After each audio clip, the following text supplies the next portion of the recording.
자타가 공인하는 대한민국 최고의 상권. 성수동은 유행의 최전선에 있습니다. 젊은 세대는 물론 외국인 관광객까지 발길 닿는 곳마다 소비의 물결이 넘실대죠. 성수동은 이미지 메이킹이 굉장히 잘 된 동네라고 생각을 해요. 성수 자체에 팝업 스토어도 굉장히 많고 되게 즐길 거리가 많다 보니까 이 동네 자체가 하나의 테마파크 같다. 과거와 현재가 조화를 이루는 성수동은 팝업 스토어의 성지로도 불립니다.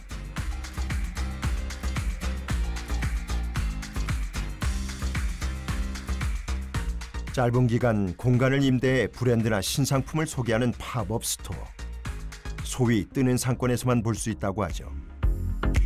팝업 스토어 10곳 중 3곳이 성수동에 문을 엽니다.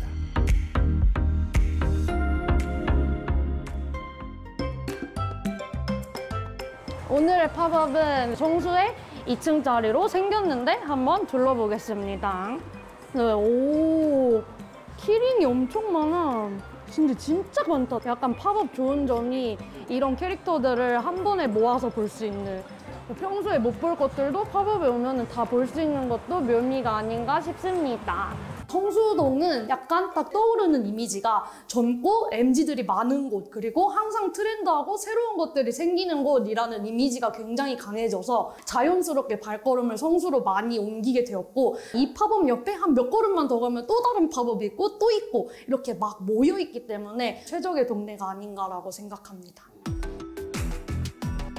팝업 스토어와 함께 날마다 새로워지는 성수동의 풍경.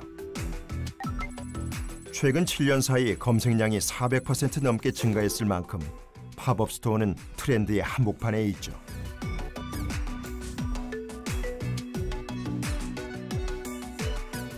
청장년층 10명 중 8명이 방문 경험이 있습니다.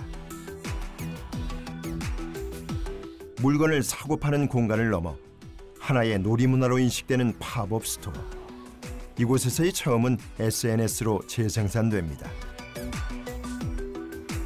아무래도 요즘에는 이제 체험 경제의 시대죠. 그냥 물건을 소유하는 데서 오는 만족감보다는 새로운 경험을 통해서 만족을 느끼고 또 그게 추억으로 각인되는 거, 이런 것들을 되게 원한다는 거죠. 기업들도 자신들의 브랜드를 홍보하기 위한, 소통하기 위한 통로로서 팝업 스토어를 이용하고 있고, 또 MZ세대들도 새로운 공간 경험을 통해서 만족감을 상승시킬 수가 있잖아요. 네, 그러면서 이제 이런 팝업 스토어가 인기를 끌고 있죠.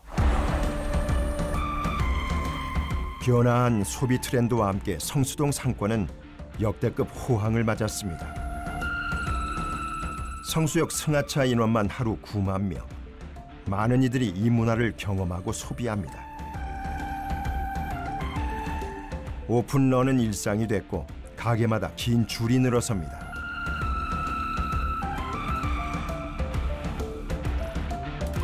이 일대의 상가 공실률은 1.9%. 들어오고 싶은 사람은 많은데 빈자리는 찾기 어려운 실정입니다. 인물장표 공실은 거의 없어요. 계속 공실은 없었던 것 같은데요. 여기 물건이 하나만 찾는 사람이 10명이에요. 없어요, 공실 하나도. 성수동 10평짜리들도 권리가 3억, 4억, 그리고 뭐 10억대도 계약이 되니까요. 메인 길로는 매물들이 없어요. 보통 시장에서는 1에서 한 3%대에 있으면 그 완전 공실률이라고 봅니다. 그러니까 한마디로 들고 나가는 과정에서 공실률을 기준으로 했을 때 거긴 공실이 없다라고 보통 보는 편이니까 성수일 때는 일단 뭐 공실 자체가 거의 없는 시장으로 볼 수 있습니다. 통상 중대형 상가 공실률 10%를 기준점으로 상권의 위험도를 판단합니다. 서울의 전체 상가 공실률은 주의가 필요한 경계 수준. 하지만 세부적으로 살펴보면 서울에서도 위험 단계에 진입한 상권이 적지 않습니다. 신사, 청담 등 공실률이 10%를 훌쩍 넘긴 서울의 핵심 상권. 20%가 넘어가면 상권 유지가 어려운 심각 단계로 분류됩니다.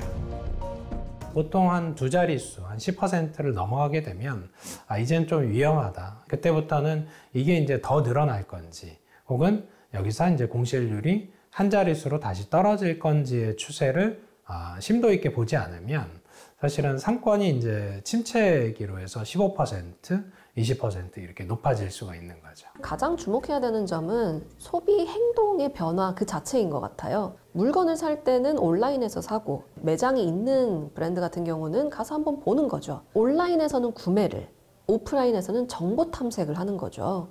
그래서 오프라인 채널에서는 소비자 경험을 극대화해 주는 것이 굉장히 중요해졌습니다. 이제 사람들은 좀처럼 밖에서 돈을 쓰지 않습니다. 전체 유통 매출의 절반 이상을 차지하는 온라인. 가격 경쟁력을 따라잡기 어려운 오프라인은 매출이 갈수록 감소하는 추세입니다. 어쩌면 그게 가장 큰 원인일 수도 있습니다. 코로나19를 겪으면서 언택트 소비, 온라인 소비를 많이 했죠. 결국은 온라인 소비가 기존의 한 20%에서 40% 이상까지 확대되면서 가장 많이 상가 공실에 영향을 미쳤다 볼 수가 있겠고요. 온라인 쇼핑 거래액이 7년 사이 3배가량 증가하며 유통의 판도가 달라졌습니다.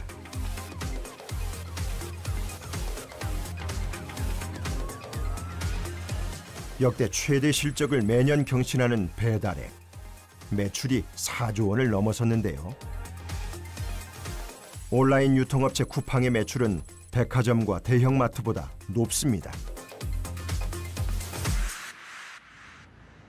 그 변화의 충격파가 고스란히 전해진 곳.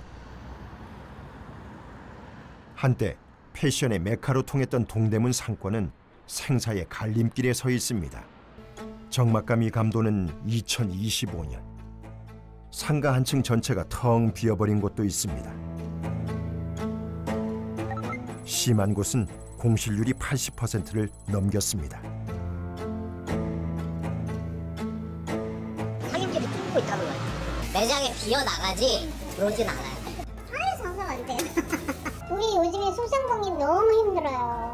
클러스터죠. 의류 상가 클러스터인데 클러스터가 형성되어 있는 이유 중에 하나는 옷과 관련된 정보가 굉장히 많고 그다음 소비자들에 갔을 때는 선택의 범위가 굉장히 넓기 때문에 다른 데 가는 것보다는 동대문에 가는 것이 옷을 사는데 굉장히 편했기 때문에 가는 거잖아요. 근데 문제는 이제 환경이 변하면서 변해야 되는데 아마 그쪽에 이제 주축을 이루고 있는 분들은 과거의 노하우를 가지고 있던 분들, 이런 분들이 중심이 돼 있기 때문에 사실 변한 환경에 지금 이제 적응하는데 굉장히 어려움을 겪고 있는 상황이다라고 얘기를 해야 될 것 같습니다. 한류 열풍을 타고 찾아온 전성기.